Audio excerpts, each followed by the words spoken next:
దేవానాం చ ఋషీణాం చ గురుం కాంచన సన్నిభం. అంటే దేవతలకు మరియు ఋషులకు ఆయన గురువు. ఎలా ఉంటాడు అంటే కాంచన సన్నిభం, అంటే బంగారు మేని వర్ణములో మెరుస్తూ ఉంటాడు. కాంచన సన్నిభం.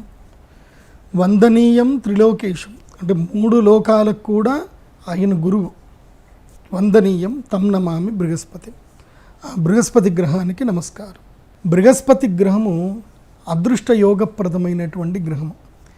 ఉన్నటువంటి నవగ్రహాల్లో సంపదను, స్థైర్యాన్ని, సంతానాన్ని, అదేవిధంగా ధర్మబద్ధమైనటువంటి మార్గాన్ని, ఇవన్నీ కూడా ప్రసాదించేది గురుగ్రహం. గురుగ్రహం ఒక్క బాగుంటే జాతకంలో జ్యోతిష్శాస్త్రంలో చెప్తారు, లగ్నంలో గురువు ఉంటే 1,00,000 దోషాలు పోగొడతాడు అని అంటారు. అంటే జాతకంలో వాడికి ఏ గ్రహం బాగలేకపోయినా ఒక్క గురుగ్రహము లగ్నంలో ఉన్నాడంటే మాత్రం వాడి జాతకం ఇంకా అద్భుతం. ఇంకా సో వాళ్ళ జాతకంలో వాళ్ళకి తిరిగి ఉండదు, వాళ్ళకి తప్పకుండా సంపదలు వస్తాయి. ఎంత కష్టం ఉన్నా వాళ్ళకి ఇంకొకళ్ళని చేయి జాపి అడిగే స్థితి వాళ్ళకు ఉండదు.